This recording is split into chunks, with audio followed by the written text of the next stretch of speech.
What is up, everybody? Welcome back to MLB Swing for the Fences, talking Wednesday night's five-game MLB slate.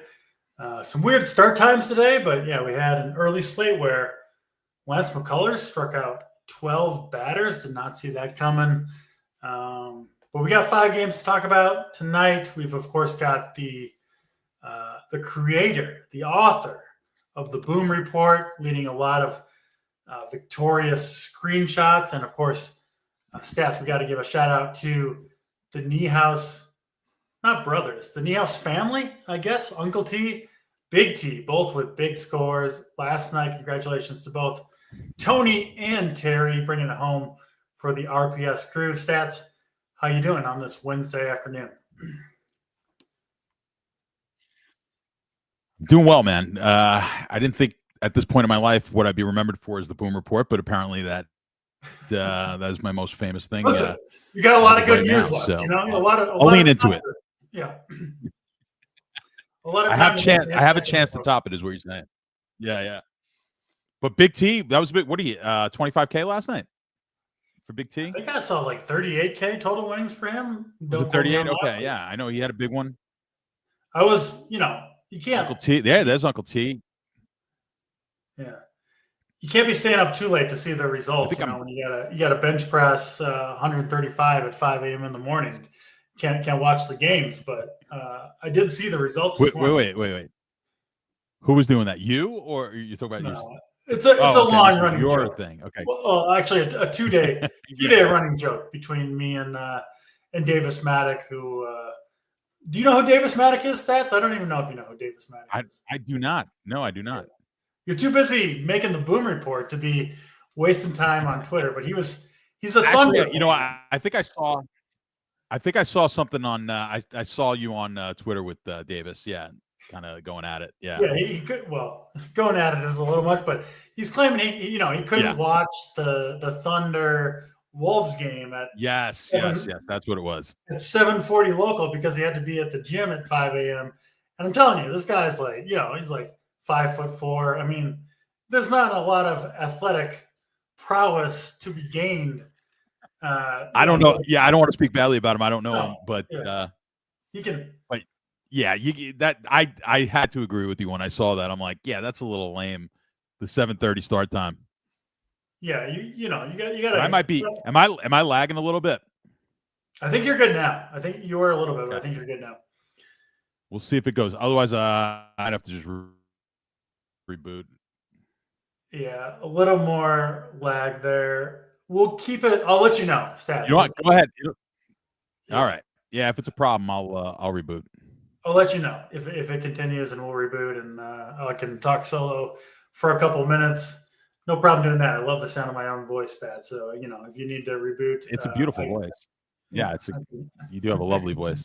Well, my mom tells me. So thank you, Stats. Getting into these games here, we're going to jump into it. We do have a later start, and so we actually don't have many lineups for this show. But we're gonna do our best. We're gonna assume that they are mostly what we expect, and we follow baseball pretty closely. So I think we got a good idea of who's going to be in the lineup and who will not be. FanDuel, to further complicate matters, did have a little bit of a different slate than DraftKings. They did include the St. Louis-Baltimore game, Cardinals and Orioles, Povich and Michaelis in that one. I guess we'll start there, Stats. Any quick thoughts on that game? Obviously, we're mostly DraftKings focused here, but looks weather bad too. I mean, just anything quick on Cardinals and Orioles, and we'll move on to the main DraftKings slate. Well, I couldn't tell you much because I have not analyzed that one yet. But yeah, it doesn't look like when you look at it on the whole, at least offensively, I can't imagine those are going to be either one of those teams are going to be very highly owned. How's the weather? Yeah, you did mention the weather. I don't know how the weather is going to be on that Baltimore game. I think the only weather we have concerns with on DraftKings is Kansas City, but I think that looks okay. Yeah, Baltimore, I think so too. Sure. Loyal member P. Lally, it does have a take. I've been talking about this. I think I was on a show with you with Ivan Herrera. I said to bump him up. I think he put up another 15, 16 fantasy point stats last time we were on the show at 1% ownership. So he would be a guy to play against Povich.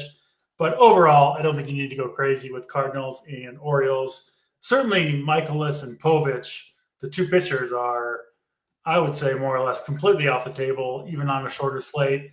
And then, if you want to pick out some power, O'Hearn, Lally mentions O'Hearn, Herrera. I think these offenses look okay, but again, FanDuel only and weather permitting both that game. So we'll move on quickly from Cardinals and Orioles to the first game on the slate, on the DraftKings slate. And it's an important one to talk about. We've got the Cincinnati Reds, Kansas City Royals in Kauffman Stadium. About as modest weather as you can have, 70 degrees, some humidity, really no wind to speak of. We've got Noah Cameron going for the Royals here, who has pitched really well through 3 games at Tampa Bay, St. Louis, at Minnesota. If you look at the results, they've been pretty awesome. I mean, he's averaging 21 DraftKings points per game. Started at 4K, went up to 8K, doubled in salary, 8,500, and then all the way up to 8,800 in this one stats. I personally don't think Noah Cameron is worthy of this type of price point. Doesn't mean he couldn't pay off tonight, right? But in general, I do think he is a little bit overpriced compared to his talent level. And then on the other side, I actually think it's the opposite, where Hunter Green, I think, is underpriced compared to what he brings to the table. Did make his return from a brief injury absence, hurt his groin on May 7th against the Braves, was absolutely shoving in that game. 3 innings, 6 strikeouts, no walks, 17.6 DraftKings points over just 53 pitches, but did exit early with the groin injury.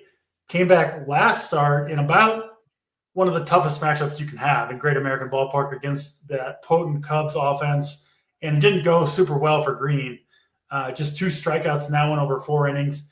Did throw 83 pitches, and I think most importantly, stats, did have his same average 100-mile-per-hour heater in that game throughout the game. So I think Hunter Green is just fully back. And, I mean, the Hunter Green that we've seen this season is, to me, he's at the very, very top of the list with guys like Tarek Skubal and Crochet. So I think Hunter Green is underpriced here at 9K, even in a theoretical low strikeout matchup against that Royals lineup.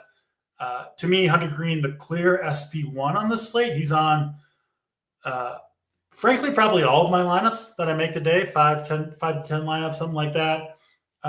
Cameron, I think you could play if you want to get a little bit contrarian, but I'm mostly off of him. And then, the Reds bats, Hayes, Stevenson, Steer, some of this righty power looks pretty good, I think, against Cameron. What about you, Stats? What are you doing with Reds and Royals to get us off here? Yeah, I think you're right with Green in real life. Like, and he's the best IRL pitcher, I think, on the slate. I don't know if he's necessarily the best option on this slate. And I think you kind of alluded to it because of the strikeout potential here. So against Kansas City, I think that's the part that's keeping him down. And then if you look at Saber, the projected ownership, he is by far not the highest projected owned pitcher. I don't think he's second. So he's down. They've got him as the 4th owned pitcher. So it's interesting. Yeah, I see you getting taken aback by that. And when I was listening to you talk, I was having it, in my head, I'm kind of looking at this. I agree. I think you've always got pretty good potential, good upside with Hunter Green. I think you may want to get overweight him. Just and it's not. I agree that price tag is low.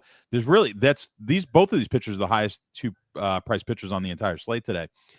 Don't like either of these offenses. I think you can maybe play a little bit of, if you're playing in one builds, 20 maxes, things like that. I think you can get overweight on Hunter Green for sure, more so than Cameron. But I don't mind that on Cameron. He's going to be very low owned as well. So I think in a good pitching matchup, not exactly. Well, I guess they were in Kansas City. I was thinking they were in Cincinnati. So, I don't think the weather's going to be a factor. We were just talking about that. There was some concern. I like both of these pitchers maybe over, even though I don't have them rated particularly high. Like I've got Green as the 5th best option on the entire slate. And that is really because of the matchup, the strikeout. It's the strikeout matchup tonight. There's just better strikeout potential pitchers on this slate, and he's the highest priced pitcher. We've got some better matchups here. You look at the prop market. It's only 5.5 strikeouts, heavily juiced to the over, but Green's only 5.5 strikeouts, and then 17.5 is his outs projection or prop, with Cameron at 4.5 strikeouts. So that's basically why we're getting the cheaper price here. But I think we could play maybe a little game theory and get over the market on Hunter Green tonight. And for me, yeah, I'm pretty much avoiding bats on this slate. I don't have one bat potentially. We didn't get the boom report out yet. There might not be one bat that makes it to the elite level of boom tonight. The best parts make sense to me, and I'm seeing, our guy Uncle T, who had the big score last night. Awesome season, by the way, so far for Uncle T. You do love to see it. I guess for Hunter Green, I just think when you look at the strikeout rates for the Royals, that's what we're looking at, right? It's the props, and like I said, when I introduced the game and Hunter Green, I do get why he would be projected for fewer strikeouts, because you'll get the Kansas City Royals strikeouts against right-handed pitching. And honestly, you can correct me if I'm wrong, Stats. You're better at this stuff than I am, but mostly what you're looking at is what you think is kind of the true strikeout rate for a right-handed pitcher against this KC lineup, and then the true strikeout rates for each of the hitters against a right-handed pitcher, right? And it's some sort of combination of those two. And I get why Hunter Green would come out lower in that metric. I totally understand, mostly based on the KC strikeout rates. But I'll go on the record here and say I think it's hard to project K rates versus a unique pitcher like Hunter Green. He's the only pitcher throwing 100-mile-per-hour with the fastball, and you look at the KC strikeout rates, and right, it's looking at versus all pitchers who are throwing 93, 94, 95 on average.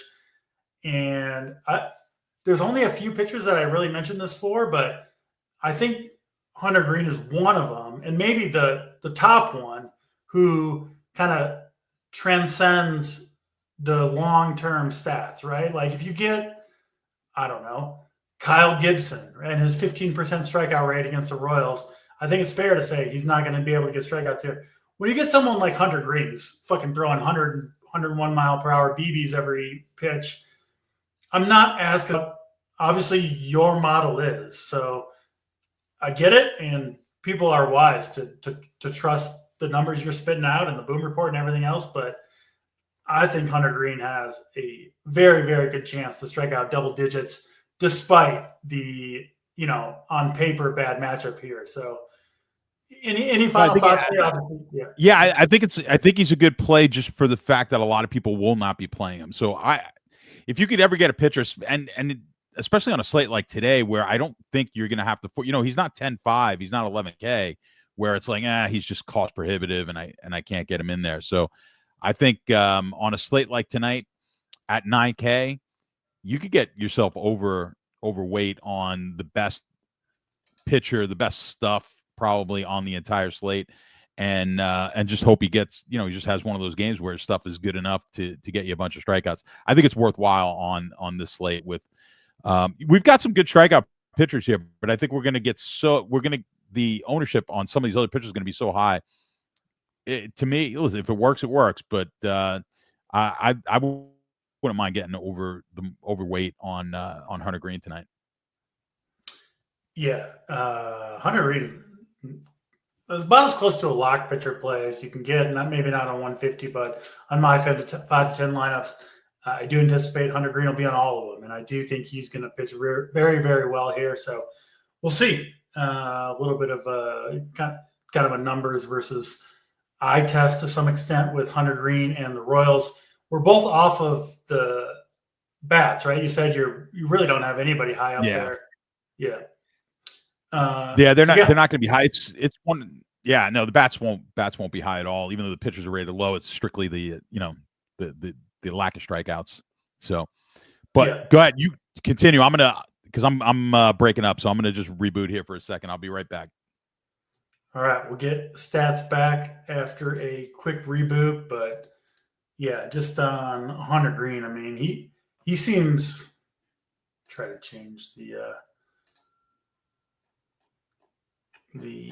screen here as I filibuster, but I don't think it's going to happen. So you know what? You're going to get a split screen DC for the next few minutes until stats gets back with us. But I'll say again, I do think Hunter Green is the best play on the slate in all formats, on all sites. I think he's going to shove against this Royals team.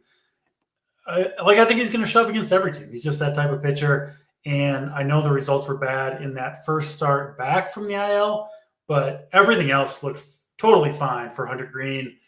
And at the peak of his powers, which I do think he is close to, even coming off injury right now, minor injury, I think Hunter Green is a fantastic play pretty much every time he's at 9K or below. And especially if other people are going to look elsewhere on a short slate, give me all the Hunter Green. I'll gladly die on the Hunter Green sword if it comes to that tonight. So, Hunter Green for me, absolutely a play that you want to make. And I think by far the best play overall of any player in that Cincinnati-Kansas City game.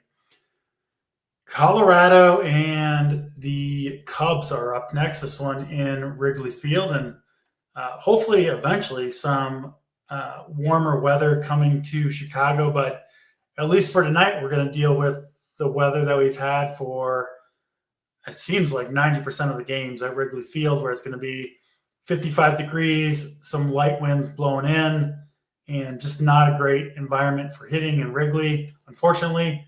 But yeah, I feel like we've talked about it a lot of these games.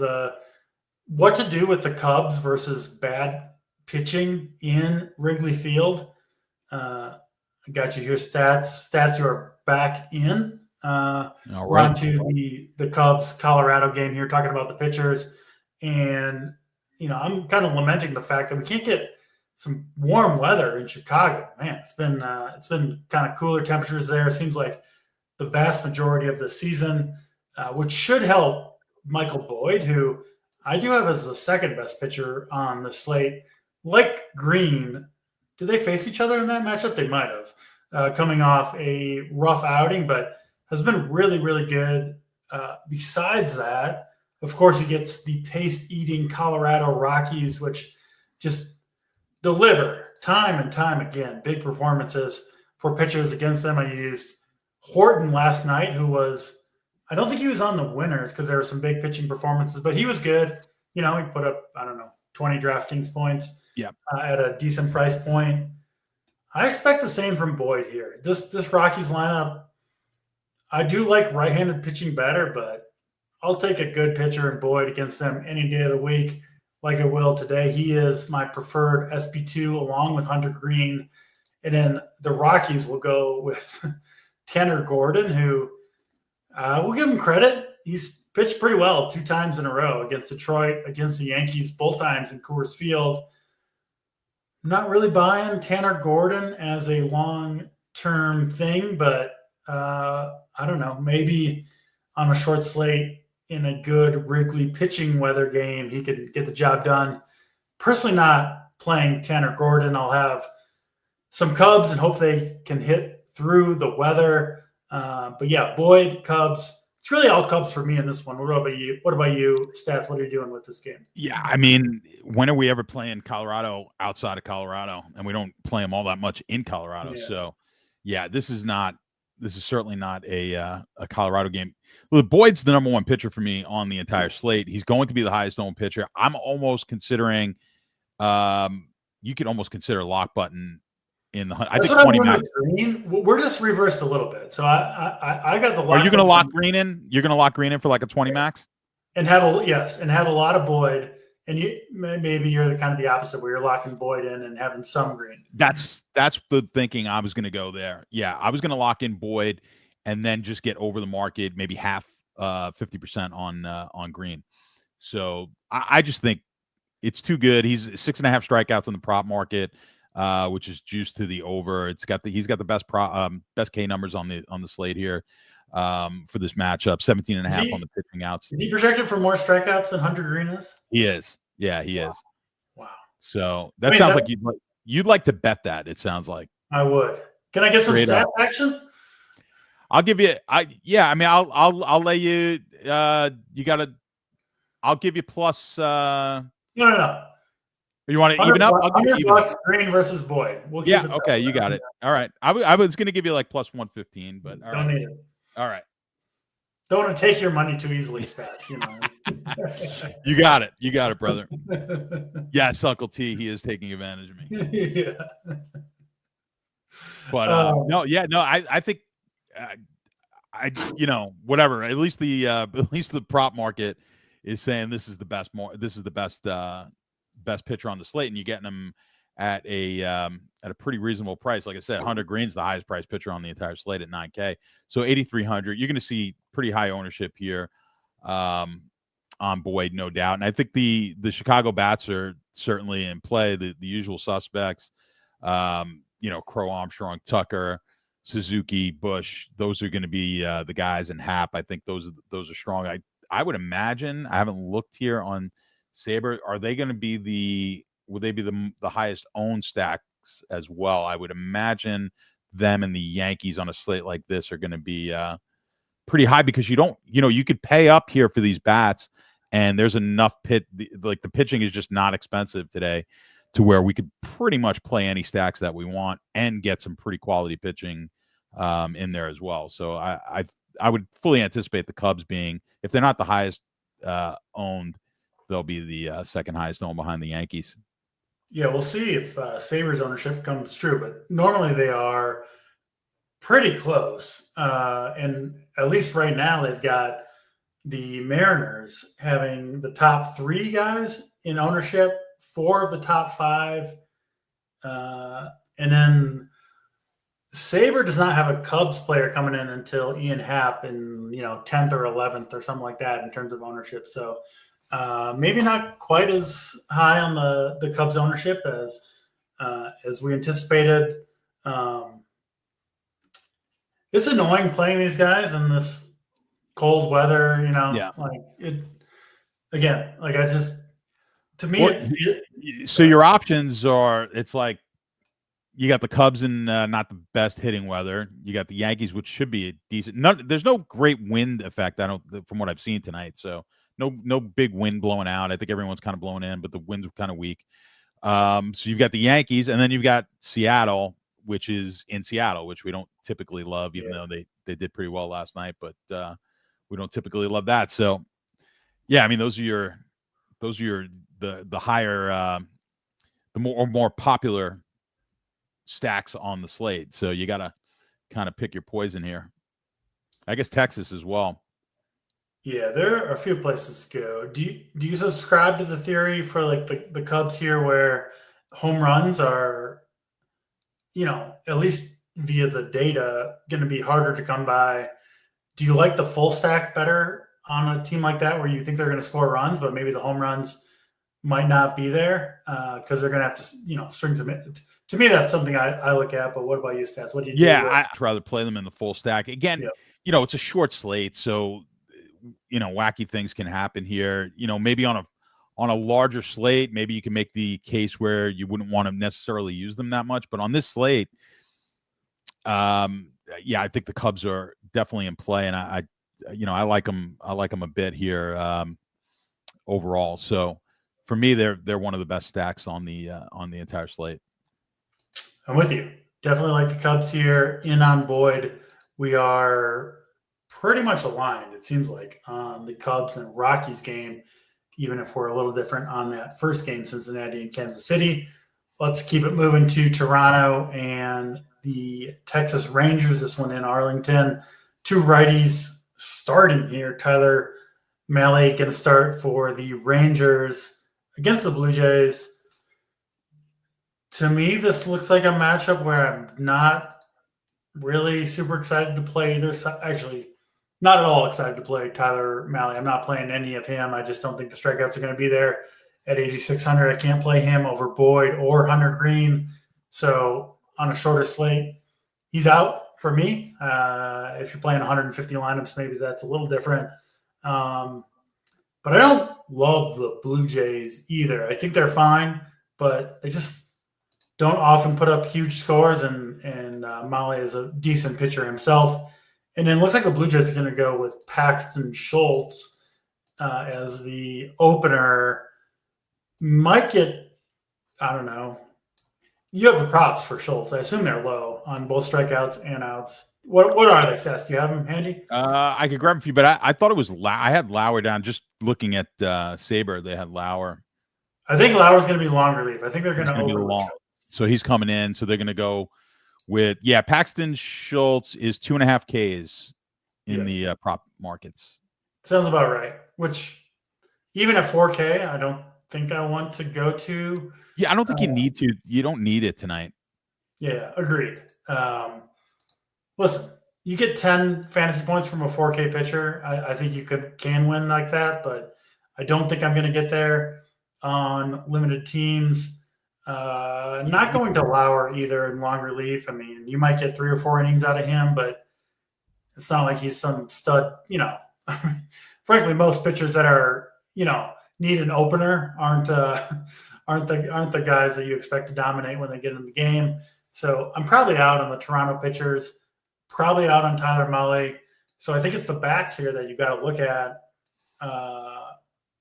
It's tough with Texas. They're going to face the right-handed opener and then get the lefty. And then obviously, if it's close, the best arms out of the bullpen from Toronto. But yeah, maybe you can look at Texas here. I don't know. This game, a little confused. Probably mostly going to avoid it. What about you, Stats? What are you doing with Blue Jays and Rangers? Yeah, I don't know if I want to avoid this one because I do like the Texas bats here. I don't like any of the pitching. I don't, we don't have to kind of beat that one to death, but I'm in agreement with you on the pitching side. But these Texas bats, and certainly for the prices for Texas, I like these stacks. If you're looking, maybe you're playing the most expensive of Yankees or Cubs, and you're looking for maybe a secondary stack to go along with it. Or if you're looking to play a cheaper primary stack and go with like the most expensive 3 bats for, again, Yankees, Cubs, you could go ahead and do that here as well. So I like a lot of the big bats for Texas. Langford, Berger's always for me, he's always a good GPP play.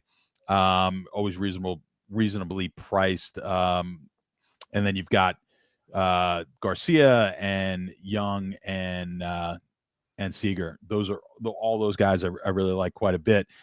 Even the Toronto side, I think we could play as secondary stacks. I always like Santander for the home run and Varsho for the home run power. So I'm not tossing this game. I like some bats in this one.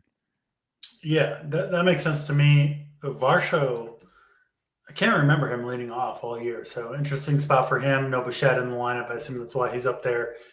Leading off, I think he's interesting. Couple of individual bats I'll mention.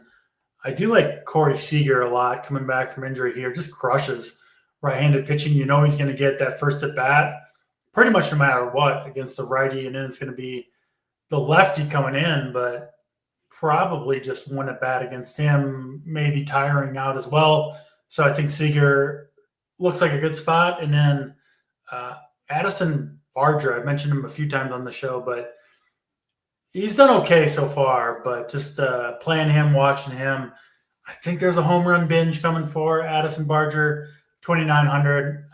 Someone to keep in mind to fill out that third base spot if you need a little bit of value.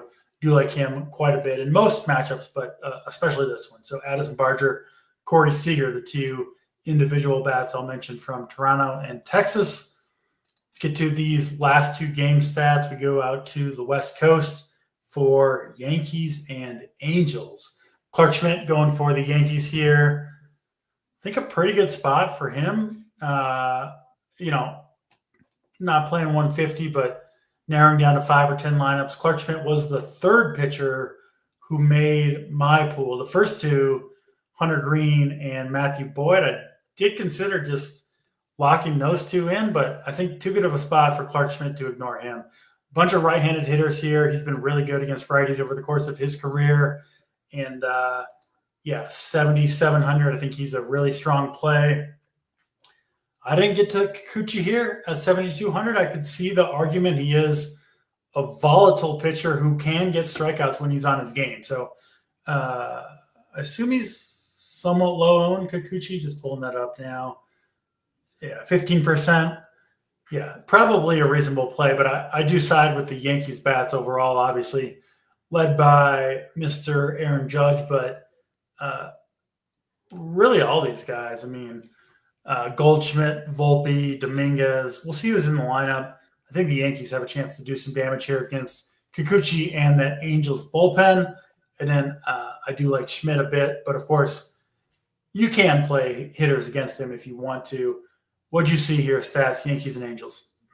Yeah, so I mean, I had Schmidt as my number 2 option on this slate, and Kikuchi's Boyd and Schmidt for you. Is that your favorite? It sounds like that's your. Yes, but I'm bumping Green up just because of the fact that I think the ownership's going to be so low. But I do like this spot for Schmidt. His K prop is 6.5 as well. It is juiced to the under, but pretty good K prop on the slate. I think we're looking at projection wise like 1.1 Ks per inning, which is always a number I look at. And Kikuchi's actually projected even higher than that, 1.2 Ks per inning on this slate. His prop is 5.5.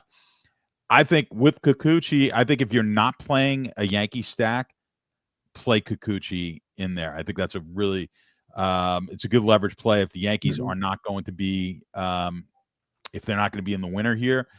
There's a good chance Kikuchi will find his way into the winner, especially with there's some Ks in that Yankee lineup, and we can get if we get a Kikuchi on the A game, I think there's a high upside there. So I would look to make some lineups. If you're in your non-Yankee lineups, I would look to get some Kikuchi in there. But I do like the Yankee bats in this game. They're not necessarily my favorites. I think I still like the Cub bats even better than the Yankee bats, but you can't dislike these Yankee bats. Always a lot of power in the lineup. Judge is just insane. We're looking at like a 30% chance of hitting a home run, which seems to be on a nightly basis. He's right up at that level. But the rest of that lineup, Grisham, Goldschmidt, Volpe, all those guys, they're a little expensive, but again, tonight doesn't really matter. So I like the Yankee bats. And I agree with you as well. If you're not going to play Schmidt, I think I'd actually want to throw a couple of these Angel lineups in. So in your non-Schmidt lineups, I don't mind taking some of the Angels, Ward, Nato, Soler, those guys. Moncada's the best one. Stats. Moncada, I do not have Moncada rated very high just for the lack of home run potential, but yeah, for that price, I got to look at what the rest of the third base. I'll analyze it all later, but I did have the cheap third baseman. I did have Peraza last night for the Yankees. Got the homer for me. He was and shockingly low owned last night. Peraza, considering the Yankee stacks were popular, and he was the cheapest bat in that lineup. But yeah, certainly if you need some savings, I at third base, I like Peraza at the 2,700. Stats, have you ever heard the saying "old ball players never die"? No, I have not.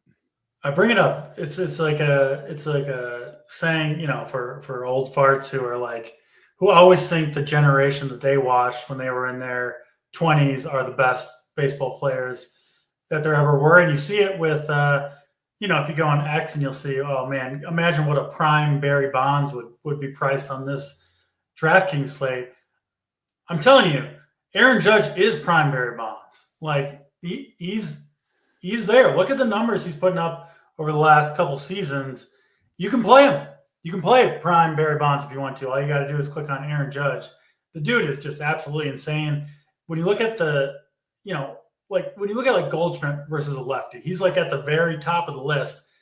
If you don't include Aaron Judge, who's, another couple levels ahead of it. So I mentioned Aaron Judge a lot on the Judge and Ohtani. I've been doing it from the beginning of the season. These guys are just different, and it's worth it to get these guys in the line. I still say I've never seen someone his size hit the inside pitch, and I'm talking like the inside of the pitch, like 3-4 inches off the plate inside, be able to barrel that as consistently as he does, and sometimes keep it fair, which is just insanely difficult to do. His whole hitting, his whole theory on hit, he's thinking about hitting the ball the other way, and if the pitch is inside, he's just quick enough to get to it. So, and at his size, I mean, it's ridiculous.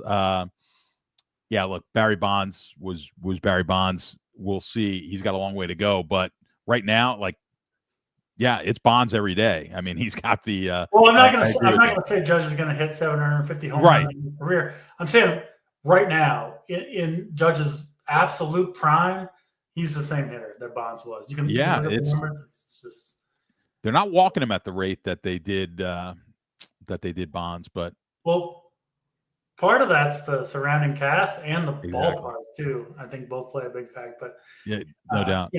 We got a little bit of time on a 5-game slate. By the way, I never understood why you wouldn't lead off a Barry Bonds, which when you were walking him all the time, I'm like, just lead him off. If they want to walk my leadoff hitter to start the game every time, why not? They were walking him in the 3-hole. Like, why not just and then have my 2, 3, 4 hitters behind him with a man on base every time? 100% agree. And I mean, I think in general, sports teams don't do this enough, but do the exact opposite of what the opposing team would want you to do. And I promise you, that is, you nailed it right there. I always say that in football. I'm like, when you're rooting for the other team and you're like, do you want them to punt right now or you want them to go for a 4th down? Yes, that's the best example. I always say that. I'm like, no, put yourself in the other shoes and say, you always want the team to punt. You're like, yeah, go ahead, punt. We want the ball. Oftentimes the question becomes much more easy to answer when you put yourself in the shoes of the other team. And I promise you, these teams don't want Aaron Judge batting leadoff to face the game. Like, that's just a nightmare. Leadoff. Yeah, so I would 100%.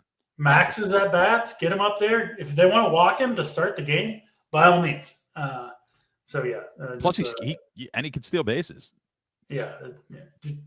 I want Aaron Judge up there as many times as possible.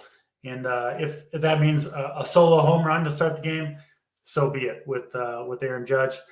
I think one more game to talk about because Braves and Phillies was postponed due to weather. So that does bring us to the last game of the slate, the Nationals and the Mariners. This one in Seattle, of course. We've got George Kirby, who missed a time to begin the year, made his first start of the season 6 days ago now, back in Houston. Didn't go well for Kirby, who did give up 500 runs over 3 2/3 innings. A good pitcher for sure, and he is at home here against the Nationals. Stuff looked okay in that start, but I talked about it against Houston. I wasn't on Kirby then, and it's just tough to jump in mid-season for, hitters who have been facing major league caliber pitching for 2 months, and you haven't faced a major league caliber hitter at all. And to jump right in there and to be expected to dominate or compete well, I think is a tough task, even for a pitcher like George Kirby, who is a good pitcher. But if you look at, not a super high strikeout guy, and I don't love this matchup for him against all those lefties from the Nationals. So I think Kirby is a fine play, but man, I just think Boyd and Hunter Green are way better in my eyes than George Kirby. And then Trevor Williams going for the Nationals, kind of a similar story or expected outcomes from him. He's going to get hit hard by left-handed bats for however long he makes it in this league. There's just no way out of it for a guy like Trevor Williams. So I think you have to look at Crawford and Polanco and Raleigh and Tellez. Of course, if you're playing all those guys, I'm not saying exclude Julio Rodriguez or Rosarena, but it is the lefties who profile best against Trevor Williams. I think it's always going to be the case for him. What are you doing stats with Nationals and Mariners? Yeah, I'm kind of on board here with you. I mean, I had Kirby as my fourth best pitcher on the slate. We're looking at 5.5 Ks in the prop market, and that's juiced a little bit to the under. So I'm bumping in my rankings. I had Green right below him. Like I mentioned, I'm going to be excuse me. I'm going to bump Green up just because of what I'm figuring the ownership to be. I don't know if I necessarily want to get over the market on Kirby, so I didn't look at where we're projecting them out. Yeah, 30%. I'm going to be under that. Yeah, so I mean, I'm going to be using that's too much. Playing Green over Green, or I mean Kirby over Green, honestly seems insane to me. But I would agree, and especially, I mean, we're not talking about a huge savings here. It's $500 savings. And they were looking, what was the Green number as far as potential his ownership? So we're looking at, they're about 30. They've got him at 30 apiece. Same. Yeah, I mean. So yeah, I think you want to jack the Green number up. You want to be over there. So this has actually changed a bit. Earlier they had Green a lot lower. So I think as they're watching our show stats, they're realizing that we have a huge influence over what the every once in a while I do look at it and I'm like, why the hell is that guy so high owned? I'm like, we didn't expect that, and we said it on the show. So my own my ego does take over once in a while, and my mind plays tricks on me. Listen, I get a lot wrong, but there's no doubt in my mind that I move like the 2% pitchers up to like 6%. Oh, no doubt. Yeah, no doubt. Yeah. I've been getting on board with you on a lot of these cheaper pitchers. I just don't think they come through a lot of sets. They do. They really do. I was looking at what's his name was 5,700 last night that I was looking at. I can't think of it now. But yeah, a lot of baseball slates. It's hard. I know. It all gets jumbled up. But so it looks like they're jacking up the ownership a little bit on Green. So because I was going to say I want to be at least 30% on Green. Now I think they're kind of getting him right about where he should be. But back on Kirby, I would get under the market here on Kirby. I would agree with you there. I mean, we're looking at a K per inning on him where he excels. Not a guy who walks a lot of batters, so that's always good. Playing in a good pitcher's ballpark tonight.